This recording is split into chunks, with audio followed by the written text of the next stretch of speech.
अस्सलाम वालेकुम, नमस्कार, सत श्री अकाल एंड गुड इवनिंग। मैं हूं आरज़ू काज़मी और हमारे साथ हैं जी कर्नल शैलेंद्र सिंह साहब। बहुत शुक्रिया सर कि आज आप आए। Thank you so much. जय हिंद, नमस्कार, थैंक यू वेरी मच। आपको, आपके पूरे परिवार को, पाकिस्तान में सभी लोगों को एक छोटी दिवाली और कल की बड़ी दिवाली हमारी तरफ से मुबारक हो। भगवान करे जिसको बोलते हैं ना कि ये दिवाली आपके हमारे बीच में कोई एक नया रिलेशन पैदा कर पाए। बिल्कुल ऐसे ही सर, हमारी तरफ से भी आपको भी और पूरे हिंदुस्तान को, क्या जहां जहां पर भी दिवाली मनाई जा रही है तमाम लोगों को छोटी दिवाली की मुबारक और बड़ी दिवाली की मुबारक। सर हम कल ही देंगे क्योंकि कल जी हमने सेलिब्रेट करना है बिल्कुल। लेकिन एक चीज का जरूर अफसोस रहेगा, वो ये कि इस बार ऑपरेशन सिंदूर की वजह से सर हमें मिठाई नहीं आ सकी इंडियन हाई कमीशन से। हर साल हम मिठाई रिसीव करते थे और इस साल इस लड़ाई झगड़े की वजह से सर हमें वो जो भारत से वो लाते थे वो मिठाई स्पेशली यहाँ की नहीं होती थी सर, वहां भगवान से करे, वो हमें नहीं मिली। भगवान करे, भगवान करे वो मिठाई वालों को दिख जाए आपके पीछे लगी हुई लड़ियां जो आपने इतनी सुंदरता से लगा रखी हैं। एक दिवाली थैंक की यू। सेलिब्रेशन पाकिस्तान में कोई जाबाज पाकिस्तान की बेटी कर रही है, ये अपने आप में बहुत बड़ी मिठाई है। बहुत शुक्रिया सर। तो सर आज बात करेंगे, सबसे पहले अफगानिस्तान से ही शुरू करेंगे। सिलसिला आपको लग रहा है कि अब खत्म हो गया है क्योंकि ख्वाजा आसिफ साहब पहुंच गए दोहा और वहां पर जो अफगानिस्तान के लीडर्स हैं उनके साथ बातचीत हो गई है। कहा जा रहा है कि अब जो है वो ये जंग बंदी या सीज फायर की तरफ जो है चला जाएगा और मजीद एक दूसरे के ऊपर अटैक्स नहीं होंगे। लेकिन क्या ही अच्छा होता कि इन लड़ाई झगड़े या अटैक्स के बीच में थोड़ा सा अपनी जबान पे भी कंट्रोल किया होता। दोनों तरफ के लोगों ने, पाकिस्तान की तरफ से भी काफी सख्त किस्म की स्टेटमेंट्स गई थी जो नहीं होनी चाहिए थी और अफगानिस्तान से भी ऐसे ही हुआ। बीच में हमने एज यूजुअल, क्योंकि सर तड़का तो भारत का ही लगाते हैं हम, तो हमने बीच में भारत को भी घसीट लिया था। आपको लग रहा है कि सर ये सीज पर कुछ काम करेगा, लंबे से चलेगा, या ये लड़ाई खत्म हो गई है?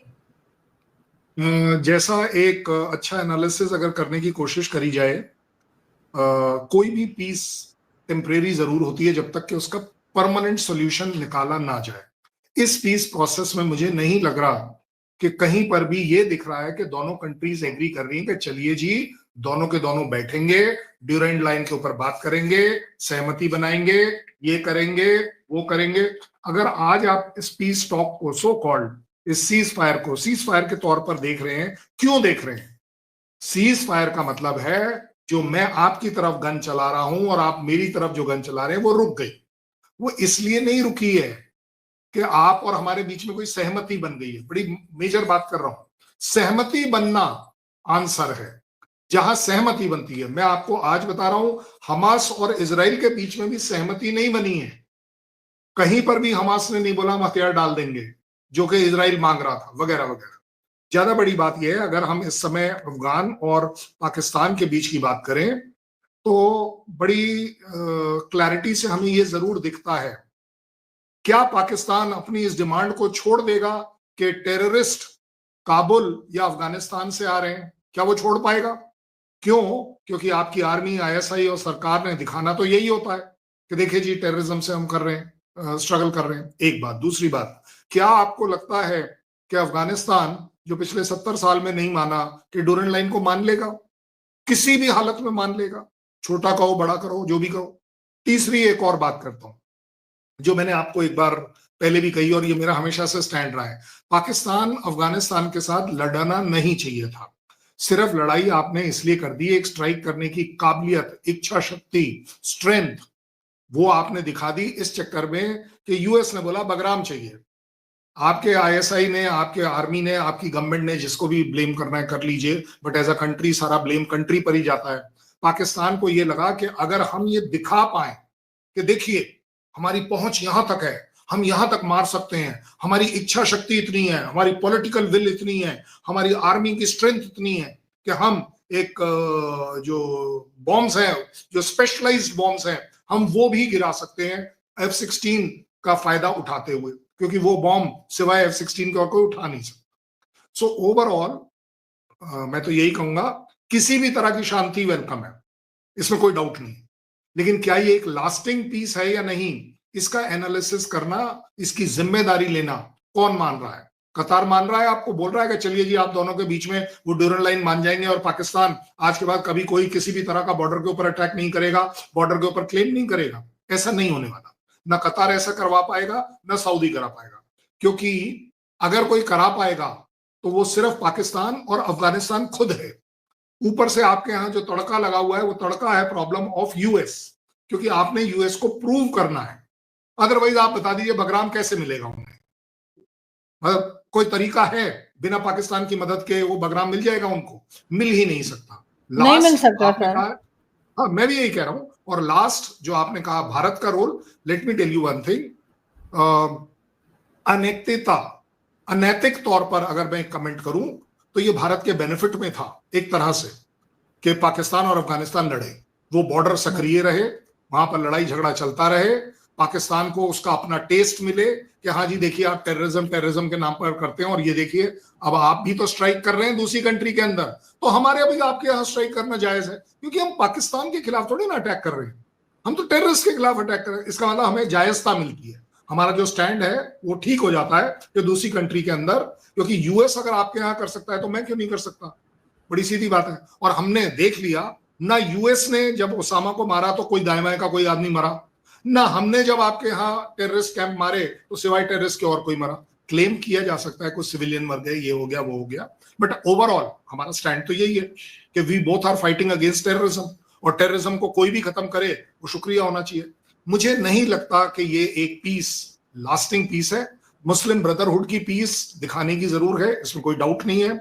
मुस्लिम अफगानिस्तान में भी काबिलियत नहीं है कि वो पाकिस्तान से लड़ाई करे, मैं मानता हूं इस बात को, लेकिन उसके अंदर वो जोश जज्बा और जुनून है कि अगर आपने मेरे ऊपर अटैक किया, मेरी धरती पर अटैक किया, तो मैं छोड़ूंगा।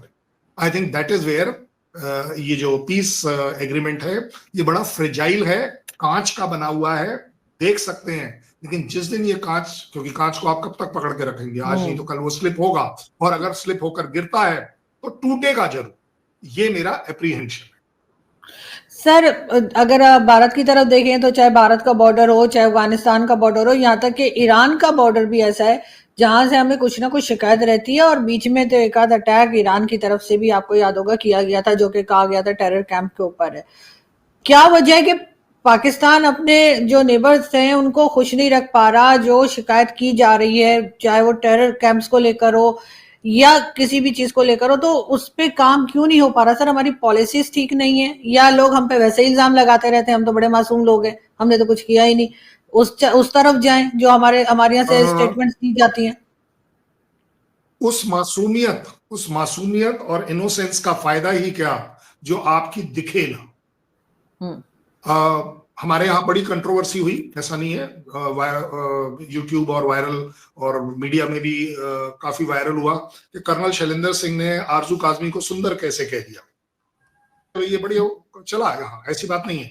तब मेरा तब भी जवाब था कि जिसने भी वो निकाला है बाइट, उसने पहले वाला निकाला, बाद में नहीं निकाला।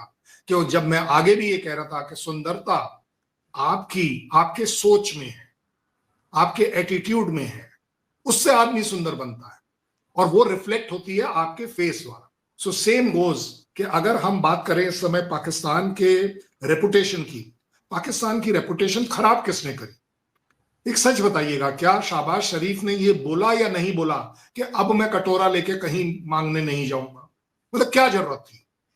एज अ प्राइम मिनिस्टर आप इतने इररिस्पॉन्सिबल हो गए। हम क्या बोले, मीडिया क्या बोले, वो सब एक अलग बात है।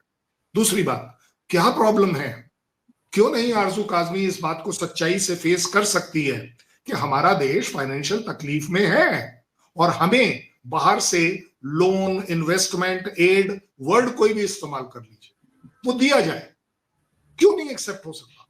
इस बात का, ये आपके साथ, आपको याद है हम जब इंडियन चैनल्स पे डिबेट भी कर रहे थे, नहीं जी ये काबुल में तो कुछ हुआ ही नहीं है, हमारा अफगानिस्तान तो बल्ले बल्ले चल रहा है, हमारे यहां तो कुछ हुआ है, कहीं कोई स्ट्राइक ही नहीं हुई है, हमने तो 2 टेररिस्ट मारे, उनका लीडर मार दिया, वो लीडर अगले दिन खड़ा हो गया। किस लिए? वाई कांट वी फेस इस कि हाँ भाई एज अ पाकिस्तान हमें ये तकलीफ है कि हमें ड्यूरल लाइन सॉल्व करनी है। बड़ी सीधी बात है, इंडिया थ्रू आउट कहता आ रहा है कि चाइना के साथ हम बॉर्डर लेआउट करना चाहते हैं। चाइना नहीं करना चाहता, वो एक अलग बात है, बट कम से कम पाकिस्तान का तो स्टैंड होना चाहिए ना, उससे भी बड़ी बात। अगर हमने 9 टेररिस्ट कैंप मारे आपके यहां पर, दैट मीन्स ये तो पक्की बात है कहीं ना कहीं कोई ना कोई कैंप में टेररिस्ट जरूर था। अदरवाइज एक बात बता दूं, आपकी आर्मी, आपका देश भी उतना शांति प्रिय देश नहीं है कि मैं ऐसे ही आके चपेट मार के चला जाऊं आरजू काजमी को और किसी को कोई फर्क ना पड़े। ऐसे थोड़ी ना होता है। यू आर वेरी सेंसिटिव कि नहीं भाई, लेकिन आपकी सेंसिटिविटी थोड़ी कम इसलिए हो जाती है कि ठीक है यार, मारा तो अल्टीमेटली टेररिस्ट कैंप को ही है। अब उसको दिखाने के लिए, जैसे बालाकोट में भी हुआ कि हाँ भाई, दिखाने के लिए अगले दिन स्ट्राइक करी गई। स्ट्राइक कितनी इफेक्टिव थी नहीं थी वो एक अलग बात है। इस बार क्लेम थोड़े ज्यादा हो गए, 2 जहाज गिर गए दोनों के 4 जहाज गिर गए दोनों के। अब आपके एक मिनिस्टर ने तो ये भी कह दिया हम और गिरा सकते थे। वो भाई साहब, मैं भी कह रहा हूं गिरा सकते थे आप। अगर अगर अगर आप आंटी नहीं होते तो अंकल होते ना, तो अंकल तो आप है नहीं, तो आप क्यों गिरा सकते थे? तो क्या जरूरत क्या है? वो बेचारा पाकिस्तानी एंकर बड़ा कि अच्छा और गिरा सकते थे। Oh my God, why are you? फिर अब आप उसका रिएक्शन कहीं ना कहीं इंडिया से भी आएगा या मीडिया से भी आएगा। पाकिस्तान की सबसे बड़ी प्रॉब्लम है पाकिस्तान की आर्मी, पाकिस्तान की आईएसआई। क्योंकि अगर वो लड़ने पर कंसंट्रेट करे, वॉर एफर्ट पर कंसंट्रेट करे, तो अफगानिस्तान आपके सामने क्या है आप बता दीजिए। कुछ भी नहीं है। उसका बेचारे के पास एयरफोर्स भी नहीं है। वो तो आपको हेलीकॉप्टर से स्ट्राइक भी नहीं कर सकता। हेलीकॉप्टर खड़े जरूर है वो यूएस वाले, फायदा कोई नहीं है उसका। सो अगर आर्मी अपने, आप एक बात बताइए, वैसे मतलब इसको टॉन्ट मत समझिएगा, कौन सी आर्मी का चीफ सेल्समैन की तरह दूसरी कंट्रीज में ब्रीफ केस लेके दिखाता है कि ये क्या है? और आपको क्या लग रहा है आरजू काजमी, ये हम लोगों ने नया कागज का एक सोना बना लिया है, इसके अंदर डालकर ऐसे करता हूं, जब मैं खोलता हूं तो सोना निकलता है। ये बिक रहा है क्या आरजू काजमी को? Will she buy it? Rare earth दुनिया में सबको पता है। अच्छा चलिए कोई बात नहीं, फिर भी मान लेते हैं आपके पास रेयर अर्थ। आर्मी चीफ के पास टाइम नहीं है आर्मी के लिए। मैं ये कह रहा हूं he must concentrate on army. एक चौकी, चलो हो सकता है कमजोर लोग थे भाग गए डूरन लाइन के, 40 चौकियां अगर अफगानिस्तान अटैक कर रहा है, उसको भगा रहे हैं लोगों को वहां से, क्यों? अगर ये टेररिस्ट हैं जैसा पाकिस्तान क्लेम करता है, आप मुझे एक बात बताइए, पाकिस्तान की एक चौकी पर कम से कम 10 आदमी होते हैं, एक सेक्शन होती है, उस एक सेक्शन के पास कम से कम 2 LMG होती हैं और 8 राइफल होती हैं। कम से कम की बात कर रहा हूं, इससे ज्यादा ही होगा, इससे कम नहीं होगा। इतना सामान होने के बावजूद आप वहां से भाग लिए। ये है आपकी आर्मी और ये है आपकी पाकिस्तान के लिए जज्बा। सर ये तो अफगानिस्तान का क्लेम है ना हो गई सर, ये तो अफगानिस्तान का क्लेम है ना। अच्छा चलो कोई बात नहीं, कोई बात नहीं। तो वो जो वीडियोस वो भेज रहे हैं अफगानिस्तान वाले, वो क्यों आपके यहाँ चल रहे हैं? सर सोशल मीडिया वीडियोस के ऊपर इतना बिलीव नहीं किया जा सकता। ये मैं नहीं कह रही कि किसी चौकी से भी जो छोड़ के नहीं गए होंगे, लेकिन 40 चौकी अफगानिस्तान भगा देगा। सर भारत की बात होती या कोई और बड़ा देश होता तो मैं मान लेती, लेकिन अफगानिस्तान का मुझे नहीं लगता कि वो 40 चौकियों से हमारे लोगों को भगा देंगे। Very good. नहीं नहीं नहीं नहीं, आप गलत रीड कर गई। मैं कह रहा हूं भगा नहीं दिया, आपके फौज के अनट्रेन्ड बंदों ने भग लिए। मैं ये समझा रहा हूं। हाँ तो सर वही कान इधर से पकड़े या इधर से पकड़े, लेकिन सर मुझे लगता नहीं कि ये कुछ चौकियों का हो सकता है। 40 चौकी से सर ये भाग जाएंगे या इन्हें भगा पाएंगे 2 लोग? थोड़ा सा मैं कह रहा हूं, मैंने आपको एक चौकी की स्ट्रेंथ बता दी। 10 आदमी एक बहुत मजबूत टीम होती है, सेक्शन स्ट्रेंथ जिसको बोलते हैं। आपके यहाँ जो व्यूअर्स हैं उसमें आर्मी वाले होंगे, वो समझेंगे इस बात को कि 10 आदमी 2 LMG एक प्रॉपर फोर्स है। एक भी चौकी कैसे छोड़ दी? आपका जो जूनियर कमांड कोर्स है और मेरा जूनियर कमांड कोर्स सेम है जो आर्मी में किया जाता है, और उसमें हमेशा सिखाया जाता है, हमेशा आपके अंदर घुट घुट भरा जाता है देश के लिए जो जज्बा है। लास्ट मैन लास्ट बुलेट, आखिरी आदमी गिरने तक और आखिरी गोली चलने तक मैं अपनी जमीन नहीं छोड़ूंगा। ऐसे ही होना, सीधी बात। बिल्कुल। वो होती है प्रोफेशनल आदमी जो अपने देश के लिए लड़ रही है। मेरे लिए जो आपने प्रॉब्लम क्रिएट कर दी वो ये कर दी, आपने बोला कि पाकिस्तान में ऐसा क्या गलत। पाकिस्तान की आर्मी सिर्फ पैसे बना रही है। आप एक काम करो ना, गूगल कर लो कौन कौन से ऐसे डेवलपमेंटल प्रोजेक्ट हैं रियल एस्टेट के जो आपकी आर्मी मैनेज नहीं कर रही। कौन सा ऐसा कोर कमांडर है जो इंडस्ट्रीज का चेयरमैन नहीं है? Is it his job? आप एक बात बताइए, चलो आपने ये तो मेरे को बोल दिया कि ऐसा ये है, मुझे ये बताइए कि किसी भी तरह से, ये तो अब आपको निष्पक्ष होना पड़ेगा, कोर कमांडर का घर इनसिक्योर हो सकता है? कोर कमांडर लुटा ना। देखो अब ये मत बोलना कि वो भी सोशल मीडिया ने चलाया था, वो लुटा नहीं नहीं था नहीं ना। नहीं सर, वो तो हुआ डेफिनेटली हुआ ना। अच्छा चलो, कैसे हो गया? और नहीं, मैं आपको प्रूफ, उसमें आपका एक बंदा जो गार्ड है वो गन पकड़कर वहां चलता हुआ भी दिख रहा था। मैं मानता हूं बड़ी अच्छी मैच्योरिटी कि उसने फायर नहीं किया इतनी बड़ी भीड़ के ऊपर, लोग मरते, उसने इंसानियत रखी, डर गया, क्या हो गया, डर गया होता तो भाग गया होता, as far as I am. देखिए पाकिस्तान की, अच्छा चलो एक काम करो ना, पाकिस्तान डेमोक्रेटिक स्टेट है या नहीं है? आप मत जवाब देना, मैं ही दे देता हूं, क्योंकि नहीं है आपको सर, प्रॉब्लम आ जाएगी। नहीं सर, अच्छा मैं वेरी कहती हूँ गुड। नहीं है। अच्छा चलिए ठीक है, कोई बात नहीं। फिर भी आपके यहाँ एक आर्टिफिशियल डेमोक्रेसी में दम है या नहीं है? नहीं है। नहीं है। आज तक लेकर पिछले 70 साल में कौन सी ऐसी गवर्नमेंट थी जो एक्चुअली पाकिस्तान आर्मी द्वारा सेलेक्ट नहीं करी गई, और सिलेक्शन के बावजूद उसने 5 साल पूरे किए कि यस प्रॉपर? नहीं प्रॉब्लम सर, कहां है? सर मैं प्रॉब्लम आपको यह एक है, चीज, प्रॉब्लम यह है कि आपकी आवाम की आवाज कहां है डेमोक्रेसी में? दम कहां है? भाई दम खम जो हमारे यहाँ क्या प्रॉब्लम है, हमारे यहाँ आर्मी कुछ करना चाहती है लेकिन we are tied like this, नहीं यार, हमें बोला हाँ था 6-7 तारीख की रात को, 6-7 तारीख की रात को ये करना है और उसके बाद उनको इन्फॉर्म करके रुक जाना है। हम रुक गए भाई। ऐसा कौन रुकता है आप बता दो? अगर पाकिस्तान 2 सेकंड को टेबल टर्न कर लो, पाकिस्तान आर्मी रुकती? अगर 6-7 तारीख की स्ट्राइक अगर पाकिस्तान आर्मी ने इंडिया पर करी होती ख्वाबों में भी, तो क्या वो रुकती? आप बता दो। वो कभी नहीं रुकती। नहीं सर, मैं हमारे आपको यहाँ तो जिम्मेदारी से, डेमोक्रेटिक, सर हमारे यहाँ तो गवर्नमेंट का कोई मतलब नहीं है, डेमोक्रेटिक गवर्नमेंट का कोई फैसला भी जो है या कोई डिसीजन भी जो है वो खुद नहीं ले सकते, वो तो वेरी गुड। तो क्या सभी सभी आर्मी जानते आपके हैं। लिए अच्छे डिसीजन ले रही है? क्या आर्मी आपके लिए अच्छे डिसीजन ले रही है? 300 रुपए किलो आटा जो है उसको सब्सिडाइज करवा पा रही है पाकिस्तान? फिर आर्मी का जिम्मेवारी होनी चाहिए। भाई मलाई मैं खाऊंगा तो फटा हुआ दूध छोड़ दूंगा, ये तो गलत बात है ना।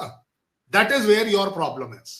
पाकिस्तान के साथ सिर्फ तकलीफ ये है कि आपका हर पॉलिटिशियन ये बात आर्मी को प्लीज करने के लिए करता है। एग्जैक्टली बड़ा बड़ा बड़ा गंदा उदाहरण था कि जब ट्रंप ने पीछे मुड़ के शहबाज शरीफ को पूछा, और वो कितनी शीपिशली, मतलब एक रुतबे के साथ अगर उसने कुछ बोला होता मैं मान लेता, वो कैसे मतलब वो चापलूसी तौर पर कि नहीं जी आप हैं ना। सर हद ही कर दी थी। खैर उन्होंने तो सर वो चापलूसी से भी कहीं आगे की बात थी, और यहाँ पर भी लोगों ने उसको कोई अच्छी नजर से नहीं देखा है सर, बहुत क्रिटिसाइज मैं किया है। तो, लेकिन मैं यही एक आप पूछ रही है ना प्रॉब्लम कहां है? प्रॉब्लम यही है कि आपको लोग रिस्पेक्टेबल आई से नहीं देख रहे। ऐसा ही है। They are not respecting you, they are आपको यूज कर रहे हैं। चाइना भी आपको यूज कर रहा है। अब आप बता दो, अगर आपके पास रेयर अर्थ मटेरियल है तो चाइना लेगा या यूएस लेगा? चलो आप ही बता दो, मुनीर से पता कर दो। सर और मुनीर का कहां से दोनों को काम ही आ कह गया भाई? रखा है। सर मैं भी यही कह रही हूँ, दोनों को ही कह रखा है, तो फिर आखिर ये फैसला होगा कैसे? इसलिए कि तो चाइना फिर को भी पिटोगे, कहा हुआ है और तो फिर अमेरिका को भी कहा पिटोगे। हुआ है। हाँ मैं यही कह रहा हूं, इसीलिए पिटोगे। दोनों में से एक बुरा मानेगा, दोनों की तरफ आप जा नहीं पाओगे। दोनों में से एक जो है वो ऑब्वियसली, अगर यूएस देखेगा कि नहीं चाइना के साथ आप ज्यादा हो गए क्योंकि उसका पैसा इन्वॉल्व है आपके यहाँ, आपको साइड लेनी पड़ेगी चाइना की, आज नहीं तो कल। चाइना छोड़ थोड़ी ना देगा अपना पैसा, सीपैक वाला थोड़ी ना छोड़ देगा। यूएस ने तो अभी तक आपको पैसा लगाया ही नहीं है। आईएमएफ का लोन दिलाने का मतलब ये नहीं होता है कि यूएस का पैसा लग गया, उसका सही। इन्फ्लुएंस लग गया। तो फिर वो क्या करेगा? वो वही करेगा जो ट्रंप ने पहले ट्रंप में किया था कि आपकी सारी चीजें रोक देगा, भारत के साथ दिखाने की कोशिश करेगा, भारत थोड़ा फूले नहीं समाएगा, भारत लेके आपके पर एक आध कहीं दाएं बाएं स्ट्राइक कर देगा। सीधी बात है। बट ये मैं आपको आज बता रहा हूं कि ये बड़ी जिम्मेदारी से पाकिस्तान में आवाम को डिस्कस करना चाहिए। ठीक है, हम मार्शल लॉ में रह लेंगे, martial law is actually better, let me tell you, कोई बुराई नहीं है। लेकिन ये जो रिमोट कंट्रोल वाला मार्शल लॉ है ना, कि सारा ब्लेम शाहबाज पर, क्रेडिट मेरे पर। भाई आपके पिछले 5 चीफ में से कौन सा चीफ रावलपिंडी में रह रहा है? चलो वही बता दो। देश की बात चल रही है ना, और आप बोल रही है प्रॉब्लम क्या है? भाई आप एक बंदा बताओ। अच्छा चलो वो भी छोड़ दो, एक किसी चीफ की प्रॉपर्टी जो है जो बाहर की कंट्री में नहीं है, प्रॉब्लम आप ढूंढ रही है ना कि प्रॉब्लम कहाँ है? सर है, सबकी है। तो फिर प्रॉब्लम ढूंढ क्यों रहे हो भाई? जो आर्मी अपने देश में इतना गौरव नहीं रख सकती कि मैं अपनी प्रॉपर्टी दिल्ली, मेरे पड़ोस में आर्मी कमांडर रहते हैं, विपिन रावत सर का घर जो है मेरे से कम 20 या 25 घर छोड़कर है, और वो उसी टाइप का फ्लैट है जिस फ्लैट में मैं रह रहा हूं। मैं आपको बड़ा लाइव एग्जांपल दे रहा हूं, मैं आपको एड्रेस दे दूं, अदरवाइज आप चेक करा लो, आप एक विजिट पर आ जाओ। स्टैंडर्ड ऑफ लिविंग जो है ना, वो हमारा 19-20 फर्क होगा, इससे ज्यादा फर्क नहीं है। पर्दे मेरे घर भी लगे हुए हैं, पर्दे उनके घर भी लगे हुए हैं। ऐसा नहीं है कि उनके सोने के पर्दे लगे हैं और मेरे जो है चटाई के पर्दे लगे हुए हैं या बोरी के पर्दे लगे हैं। 19-20 से ज्यादा फर्क नहीं। दैट इज द रीजन कि पाकिस्तान एक स्टेबल नहीं, मुनीर जिस दिन जाएगा अगला चीफ अपने हिसाब से चलेगा। प्रॉब्लम यहां है, मुनीर ये वही वाले हैं ना जिन्होंने एक पर्टिकुलर टाइम पर इमरान खान के साथ बड़ी जप्पियां पप्पियां थी। ये तो आपके यहाँ का मामला है, मेरा यहाँ का मामला नहीं है, और उसी ने लेके अगेंस्ट हो गया। अब आप देखो मैं क्या करूं। पाकिस्तान को एक स्टेबल प्लान बनाना पड़ेगा, जैसे आपके साथ हमने कई बार बात किया है। व्हाई शुड पाकिस्तान गवर्नमेंट सिर्फ दिखाने के लिए कि नहीं ये हमारे पास पहिया पहिया के बम है, वो यार तुम क्यों अपने बम की इंसल्ट करते हो? अब तो वो चीफ को भी याद आ गया, उसकी इंटरप्रिटेशन कोई नई निकाल ली पाकिस्तान ने कि नहीं जी अब तो हम साउथ इंडिया में अटैक करेंगे। पता नहीं कैसे कर लोगे, वो कैसे कर लोगे आप अपने न्यूक्लियर बॉम्ब लेकर? आपका न्यूक्लियर बॉम्ब आपको क्या लग रहा है सिर्फ आपकी नजरों में, यूएस की नजर नहीं है, वो अंधा है? सर इस किस्म की स्टेटमेंट्स तो हमेशा से हम सुनते आए, जब से न्यूक्लियर वेपन्स आए तब से इसी किस्म की स्टेटमेंट्स जो है वो भारत को लेकर और हर तरफ जो है वो पाकिस्तान करता रहा है। इस्लामिक बॉम्ब का नाम भी दिया गया, बहुत कुछ हुआ। लेकिन सर यहाँ पर एक चीज तो मैं आपसे जरूर कहना चाहूंगी कि जो आप कह रहे हैं वो क्लिप मैंने नहीं देखा, जो आप बता रहे हैं कि लोग कह रहे हैं कि क्यों कहा कि आरजू काजमी को कि वो सुंदर है या कुछ। तो सर सुंदर तो मैं हूँ सर आपने सच बोला था, सुंदर तो मैं हूँ। लेकिन सर एक बात और कि सर एक चीज सर जिसमें हिंदुस्तान पाकिस्तान मुझे हमेशा एक जैसे लगते हैं, और वो ये कि सर हमने स्ट्राइक किया अफगानिस्तान में नूर वली मसूद पे, सर वो बच गया, कुछ नहीं हुआ। सर आप लोगों ने स्ट्राइक की मसूद अजहर पे, वो बच गया, कुछ नहीं हुआ। तो सर इसका मतलब है निशाना दोनों का खराब है।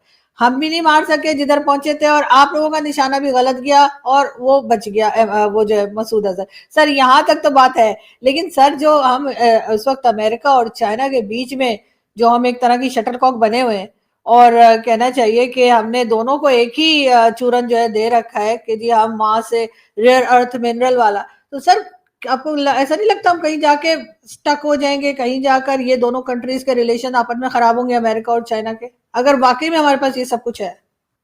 नहीं, यूएस और चाइना के रिलेशन खराब नहीं होंगे क्योंकि वो अच्छे कभी थे ही नहीं। उनका एक ना अच्छे होने का अलग रीजन है।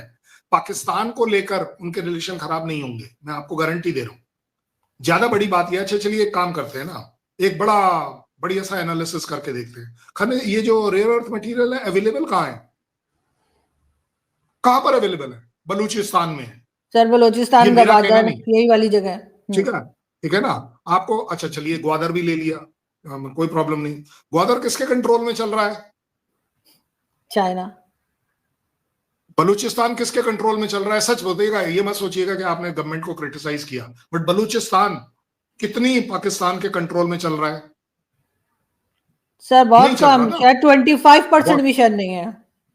ठीक है ना? तो अब आप बता दीजिए, हो जहां चाइना बैठा हुआ है वहां यूएस आके आपके खनिज वगैरह खोद के निकाल के और ले जाएगा, जाने देगा? मतलब आप खुद लॉजिकली बात करिए। और रही बात बलूचिस्तान की, अरे भाई साहब, जो ऑर्गेनाइजेशन, सही या गलत की बात नहीं कर रहे अभी अपन दोनों, हम दोनों सिर्फ इस समय ये बात कर रहे हैं कि जो ऑर्गेनाइजेशन आपकी पाकिस्तान आर्मी के साथ लोहा ले रही है, आपकी पुलिस के साथ लोहा ले रही है, आपको एंट्रीज नहीं दे रही है, आपके ऊपर बढ़ चढ़कर, आप कह दीजिए कि ठीक है वो एक अलग बात है कि उन्होंने टेररिस्ट अटैक किया है, बट वो टेररिस्ट अटैक जो है वो इतने इफेक्टिवली कर रहे हैं, ओ माय गॉड, वो आपको लग रहा है कि यूएस को आने देंगे, फूल बिछाएंगे, रेड कारपेट बिछाएंगे, चलिए जी यहां खुदाई करिए? आप बता दीजिए। सो आपके लिए तकलीफ उस समय भी बढ़ेगी कि आप अच्छा चलिए, आज तो चलिए बिटकॉइन का मामला है, इसलिए ट्रंप ने अपने बेटे के लिए पैसों का मामला देख लिया कि चलो जी पर्सनल बेनिफिट हो जाएंगे ट्रंप टावर्स को। कल जब वो निकल जाएगा, अगले वाला क्या करेगा, उसके क्या बेनिफिट्स हैं? है पाकिस्तान इस काबिलियत में कि करोड़ों अरबों खरबों रुपया वो दे पाएगा? नहीं दे पाएगा। किसी का बिजनेस करवाना एक अलग बात है, आपको भी मालूम है, it is all to do with that bitcoin and money laundering, जो कि आप सपना ले रहे हैं कि हाँ जी, otherwise let me tell you, US इतने आसानी से आपके साथ ये सारे काम नहीं करेगा। इमीडिएट गेन्स हैं, इमीडिएट गेन्स हैं, और आपके पास मजबूरी है कि आप उन गेन्स के ऊपर चल रहे हो, लेकिन आपके पास स्ट्रैटेजिक गेन्स नहीं है। आप कल और परसों का विजन नहीं रख रहे। पाकिस्तान को अपना विजन सेट करना चाहिए। छोड़ो ना यार ये न्यूक्लियर, आप भी डिक्लेयर करो कि न्यूक्लियर डेटरेंस इज देयर, मैं यूज करूंगा, मैं कल यूज करूंगा, मैं क्यों? अब तो भाई आपने मेरे को मजबूर कर दिया। आपके न्यूक्लियर न्यूक्लियर न्यूक्लियर सुनकर पाकिस्तान की प्रॉब्लम ये हो गई, आपने न्यूक्लियर की इज्जत ही धज्जियों में उड़ा दी कि भाई साहब, इंडियन प्राइम मिनिस्टर कह दिया कि आज के बाद हम आपका न्यूक्लियर ब्लफ नहीं मानते। आपके पास है, आपने यूज करना है, आप कर लीजिएगा, हम नहीं मान रहे। आपको करना है ना, हम इस वजह से नहीं रुकेंगे कि आपका न्यूक्लियर है, हम आपके यहां स्ट्राइक करेंगे, और हमने कर दी। पाकिस्तान की आप जैसी जो आवाम है उसको रियलाइज करना पड़ेगा। गलत देश के बारे में गलत मत सुनो, मैं आपके साथ हूं, बोल होना भी नहीं चाहिए। जो अपने देश का नहीं हो वो किसी और का क्या हो जाएगा, लेकिन वो अपने देश का भले के लिए कुछ अच्छी बात सच्चाई से देखेगा, वो आपका रियल पाकिस्तानी। उसमें हो सकता है आज आप सुंदर नजर आ रही हैं, आपसे 10 जना और आपके साथ जो जुड़ेंगे वो भी सुंदर नजर आएंगे। उनको आप देशद्रोह के ऊपर नहीं ले जा सकते। वो प्रो नहीं सर, जब तक हम मानेंगे नहीं सर, जब तक हम मानेंगे नहीं कि कोई चीज गलत हो रही है तो हम उसको सही कैसे करेंगे? क्रिटिसाइज करने का मतलब ये नहीं होता है कि आप अपने देश की बुराई कर रहे हैं, आप सही बात बता रहे हैं सर, क्या फायदा हो रहा है? मैं आरजू काजमी शो में सबको आपके यहां बोल रहा हूं, आप क्रिटिसाइज क्यों कर रहे हो? आप अच्छे क्रिटिक बनो। क्रिटिक का मतलब क्रिटिसाइज नहीं होता है। एक सेकंड के लिए जैसे मैंने आपको बोल दिया कि चलिए जी आप सुंदर हैं, तो लोगों ने उसका कोई और मतलब निकाल लिया होगा, तो मैंने कहा नहीं जी, उनकी सोच सुंदर है, उनकी बोलचाल सुंदर है, उनका एटीट्यूड सुंदर है, that is what makes a personality. Where is the doubt? I am being a good critic, that's all. अगर आपका कोई और आपके साथ है, दसियों टीवी चैनल्स पर आपके साथ हम बातचीत करते हैं, आप देखा है, मैं हमेशा उनको भी ये कहता हूं, वो यार उस बंदी को आप किस लिए वीजा देने की बातें करने शुरू हो जाती है आपके लिए, तो कि मैं इनका वीजा कैंसिल करा दूंगा। ओ my God, who the hell is Pakistani? अब ये अगर प्रॉब्लम नहीं है सरकार की, तो और किसकी प्रॉब्लम है? कि कोई सरकार का सो कॉल्ड सेल्फ डिक्लेयर्ड प्रवक्ता कहना शुरू कर दे कि मैं तो इनका वीजा कैंसिल कराऊंगा, अब ये यहां नहीं रहेंगी, तेरे बाप का घर है। मतलब कहने को तो हम भी ऐसे कह सकते हैं। और आपने देखा होगा कि पाकिस्तान के अंदर सबसे बड़ी तकलीफ इसी बात की है कि आप और हमारी आवाम जो है ना, वो बह जाती है इमोशन से। जैसे ही एंटी इंडिया बोलना शुरू करो आर्मी द्वारा, मर गए। अभी ये जो चल रहा है सिंदूर 2 सिंदूर 2 सिंदूर 2, इसके ऊपर आप बहे हुए हो। भाई साहब, आपको किसने बोल दिया कि हमारे आर्मी चीफ ने बोला है सिंदूर 2 हो रहा है? उसने बोला अगर पाकिस्तान अपनी टेररिज्म से बाज नहीं आया तो उसे सोचना पड़ेगा, वर्ड्स को पकड़ो, सोचना पड़ेगा कि उसे नक्शे में रहना है या नहीं। क्योंकि ऑपरेशन सिंदूर 2 की अगर हमें मौका मिला तो कहीं पर भी रिस्ट्रेन नहीं किया जाएगा, मतलब रोका नहीं जाएगा, जो इस बार हमने रोका है। अब आप इसमें बता दीजिए कहां हमने आपको बोल दिया कि हम आपके ऊपर लड़ाई करने वाले हैं? आप बता दीजिए। नहीं सर, आपने नहीं बोला, और मेरा ख्याल है कि ऐसा होना भी नहीं चाहिए। कहीं ना कहीं जो है वो हम लोगों को कोई ऐसा रास्ता भी ढूंढना कोशिश करनी चाहिए। वैसे तो बड़ा मुश्किल काम है, लेकिन ये कि हम लोग ये स्ट्राइक से निकलकर कोई और तरीके से जो है वो टेररिज्म को रोक पाए, इसके ऊपर कोई काम कर पाए, इस तरफ भी डेफिनेटली हमें जाना चाहिए। और कब तक सर ये सिलसिला चलता रहेगा? कब तक हम यही नफरतें जो है वो देखते रहेंगे एक दूसरे के लिए? कहीं तो इसको खत्म होना चाहिए, हम ना सही, हमारे बाद वाली जनरेशन के लिए सही, कुछ तो अच्छी दुनिया छोड़ के जाएं। कब तक इसी तरह ही लड़ाई झगड़ा रहेगा? जब हम ही नहीं करेंगे तो आने वाली जनरेशन के पास छोड़ के क्या जाएंगे, सिखा के क्या जाएंगे? अगर आप और मैं बाय द वे, आप तो खुद पिछले 5-7-10 साल से देख रही हैं, आपके हमारे बीच में जो बात करने का लहजा है वो बदल गया है। पहले हम तू मैं करते थे, तेरा ये कर दूंगा, तेरी वो कर दूंगा, तेरा ये कर दूंगा। आजकल नहीं हो रहा, आजकल नहीं हो रहा है, क्योंकि over a period of time आप और हम लोगों में बातचीत करने की जो ओपननेस आ रही है वो ठीक आ रही है। आप बता दीजिए, मैंने आपसे भी पता नहीं 10 शो में पूछा होगा, एक टेररिस्ट कैंप बताइए जो इंडिया में है, नाम तो बताइए कम से कम यार। गलती बोल दीजिए, दिल्ली बोल दीजिए, मुंबई बोल दीजिए, अरे कुछ तो बोलो यार। अच्छा, अब आपने नया रट लगा दिया, इसीलिए तो प्रॉब्लम हो रही है कि आपने क्या बोल दिया कि प्रॉक्सी वॉर कर रहा है। ओ भाई साहब, कल तक जो देश तेरा था, जप्पियां पप्पियां तू पा रहा था, तो आज सडनली हमारा हो गया। किस बात पे? और एक बात बताओ, कौन सा ऐसा रूट है जहां से मैं अफगानिस्तान के बंदों को ट्रेनिंग करूंगा? आप बता दीजिए। कौन सा ऐसा रूट है जहां से मैं उनको सप्लाई करूंगा आइटम्स? आप बता दीजिए। किसी ने अभी रिसेंटली, ये चल पड़ी आज से ही, आज सवेरे से बड़ी तगड़ी न्यूज, आपके यहाँ ब्रेकिंग न्यूज दे रहा हूं अब मैं, कि इंडिया ने अफगानिस्तान का एयर डिफेंस रिपेयर करने के लिए टीम भेजी है। ठीक है, ये अभी लेटेस्ट चला है आज, बहुत बड़ी कंट्रोवर्सी हो रही है। आपके यहाँ वो एक पत्रकार है, उन्होंने डाला है। ठीक है, मुझे आप एक बात बताइए, फ्री ट्रेड है, फ्री सर्विसेज है, आपने मुझे हायर किया कि जनाब एबीसी कंपनी, कर्नल शैलेंद्र छोड़ दो, शैलेंद्र सिंह, हमें ये कॉन्ट्रैक्ट पर हमारा ये रिपेयर कराना है। मैं क्यों नहीं करूंगा भाई रिपेयर? मैं तो वर्ल्ड वाइड कहीं भी करना चाहूंगा जहां 2 पैसे मिले, मेरी तो रोजी रोटी का सवाल है ना भाई। ये बोलना कि मैं आपको एयर डिफेंस सिस्टम दे रहा हूं और वो भी गवर्नमेंट टू गवर्नमेंट, तब आती है बात कि मैंने आपके यहां पर प्रॉब्लम क्रिएट करी। जब कॉन्ट्रैक्ट्स गवर्नमेंट टू गवर्नमेंट होते हैं तब जाकर तकलीफ पड़ती। आपके यहां बिना ट्रेड के भी, आपको मालूम है हमारे बीच में अभी भी काफी कुछ चल रहा है। बिल्कुल। अच्छा, एक बात बताओ, आपके यहाँ का आया हुआ बच्चा कौन सा ऐसा है जिसको मेडिकल एड नहीं दी जा रही? आप बता दीजिए। सर बिल्कुल, जिस वक्त ऑपरेशन सिंदूर हुआ था उस वक्त शायद 2 बच्चों को वापस भेजा गया था, उसके बाद तो मैंने नहीं सुना ऐसा कुछ भी। बच्चों को वापस भेजना, फैमिलीज को वापस भेजना, वो टेक्निकलिटी है। वो टेक्निकलिटी है कि हमने बोला कि सबके वीजा खत्म, आप थोड़े दिन वहां हो जाइए, क्योंकि यहाँ पर कहीं भी कुछ हो सकता है। हमेशा कह के यहाँ पर कुछ, हमारे यहाँ कुछ आपके यहाँ के जासूस हैं, ये हैं, वो हैं, जो भी वर्ड, ये तो टेक्निकल डिसीजन है सालों साल से। अच्छा, आप एक बात बताओ, हमने आपको मोस्ट फेवर्ड नेशन ट्रेड करने के लिए क्यों दिया था? क्यों दिया? नहीं, बिल्कुल इसीलिए दिया ना कि एक माहौल बने, बिल्कुल।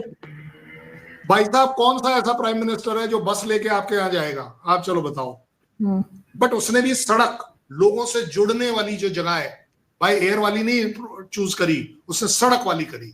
सड़क का मतलब होता है कनेक्टिविटी, कनेक्टिविटी का मतलब होता है connectivity with Arzoo Kazmi and Indians. That is why Arzoo Kazmi show India में क्यों फेमस है, क्यों लोग देख रहे हैं, क्यों पागलपन है? There has to be a reason ना। ये सिर्फ इसलिए नहीं है कि आरजू काजमी अपनी गवर्नमेंट के बारे में खुलकर बात कर लेती है, सिर्फ अकेले इस बात पर नहीं है। इसके ऊपर भी 10 लोग आपके फैन हो सकते हैं। 100% फैन फॉलोइंग इसलिए नहीं होती है। 100% फैन फॉलोइंग होती है कि यार वो बंदी बात कर रही है, कुछ ठीक ठाक बात कर रही है, ऊपर से वो सुंदर भी है, आपने जैसा कह दिया तो वो तो मैं हूँ ना सर, वो तो आपको मैं चैलेंज देगा। लेकिन सर देखें, कहीं ना कहीं हम लोगों को बैलेंस तो होना पड़ेगा, कहीं ना कहीं हमें इन चीजों में से निकलना पड़ेगा कि जो बहुत ज्यादा नेगेटिविटी फैलाती है, उस, अब चाहे किसी को अच्छा लगे या बुरा लगे, लेकिन हमें सोचना होगा सीरियसली सर। जो लोग पॉलिसीज बनाते हैं उनको सीरियसली सोचना होगा कि इन चीजों पे जो है वो कंट्रोल जो है वो कैसे किया जाए। सर जी, आप कुछ कहना चाह रहे थे? फिर मैं सिर्फ इतना ही कहना चाह रहा हूं कि जब आप बोलते हो गवर्नमेंट कौन होती है? गवर्नमेंट आपको बनना पड़ेगा, गवर्नमेंट आवाम को बनना पड़ेगा, गवर्नमेंट अपने अपने लेवल पर बात करेगी। मैं मान सकता हूं कि ये अगले 10 दिन में नहीं होगा, अगले 2 साल में नहीं होगा, बट कभी ना कभी जरूर होगा। अगर आवाम उठकर एक कोर कमांडर के घर में घुस सकती है, तो इसका मतलब है कहीं ना कहीं आवाम को उस तकलीफ से गुजरना पड़ रहा है कि यार वैसे भी मरना है, ऐसे भी मरना है। बिल्कुल। चल भाई, जब मरना ही है तो बंदा कुछ भी करेगा। आवाम जिस दिन डिसाइड कर लेगी कि नहीं, वी मस्ट होल्ड अकाउंटेबल कि यस हमारी फौज फौजी तौर पर क्या कर रही है, किस लिए हम अफगानिस्तान में प्रॉब्लम में आ रहे हैं, क्यों हम ईरान के साथ प्रॉब्लम में आ रहे हैं। ईरान ने भी तो आपके यहाँ पर अटैक किया था, बिल्कुल, वहां तो उल्टा भी नहीं हुआ, वहां तो उल्टा हुआ, आपके ऊपर हुआ था, आपने क्या किया, ठीक है ना। सो जहां टेररिज्म की बात आ जाए ना, तो देखिए स्टैंडर्ड शुड बी सेम। अब मैं आपसे पूछ रहा हूं, आप टेररिस्ट कैंप बताइए, मैं और आप एक ड्रोन उड़ाएंगे और उस टेररिस्ट कैंप के ऊपर गिराएंगे। चलिए ऐसा कर लेते हैं। हमें तो फक्र है इस बात का कि अगर टेररिस्ट कैंप हमारे यहाँ एग्जिस्ट करता है, अगर हमारे यहाँ मनी लॉन्ड्रिंग का कोई काम कर रहा है जिसमें फंडिंग जो है आपके यहाँ जा रही हो, बताइए आप, बिल्कुल। FATF आपको तरफ क्यों देखता है, मेरे तरफ क्यों नहीं देखता? FATF आप ही की तरफ क्यों देखता है, मेरे तरफ क्यों नहीं देखता? There has to be a reason. ये सिर्फ देश का मामला नहीं है, ये देश से ऊपर का मामला है, इंसानियत का मामला है। जब इंसानियत छूटती है तो फिर देश कैसे बचा लोगे आप? देश भी तो इंसानियत पर चल रहा है। कब तक हम ये बोलते रहेंगे कि चलिए जी मुस्लिम मुस्लिम मुस्लिम मुस्लिम? किस बात के मुस्लिम? आप यहाँ बोले नहीं जी सऊदी ने हमारे साथ एग्रीमेंट कर लिया, क्यों नहीं आया अभी अफगानिस्तान और आपके बीच में जो चल रहा है? आना चाहिए ना आपके हिसाब से, आपके लोगों के हिसाब से, कि हमारे ऊपर अटैक हुआ है, हमारे ऊपर तो इसलिए आएगा अफगानिस्तान। अफगानिस्तान तो नहीं आया, ओ सॉरी सऊदी तो नहीं आया, कतार तो नहीं आया, US तो नहीं आया। US ने तो आपको इतना ब्लंट रिप्लाई दे दिया कि एक ट्रंप ने बोल दिया कि जनाब अभी तो मैं यहाँ बिजी हूं, अभी पहले मुझे ये सब कर लेना, उसके बाद देखेंगे। दैट मीन्स व्हाट कि पाकिस्तान थर्ड प्रायोरिटी है, सेकंड प्रायोरिटी भी नहीं है। अफगानिस्तान पाकिस्तान उसकी कोई प्रायोरिटी नहीं है। बिल्कुल नहीं सर, वो तो हमेशा से यूज करता है पाकिस्तान को, कोई नई बात तो नहीं है। अफगानिस्तान के लिए पहले भी इस्तेमाल किया गया था 20 साल, अभी इस बार फिर वही हो रहा है। तो अब ये तो इन्हें अपनी पॉलिसीज खुद देखनी होंगी, खुद समझना होगा। बहुत शुक्रिया सर कि आपने आज ज्वाइन किया। थैंक यू सो मच, हमेशा बहुत कुछ सीखने को मिलता है। Thank you sir, thank you, बहुत बहुत धन्यवाद। जय हिंद, नमस्कार।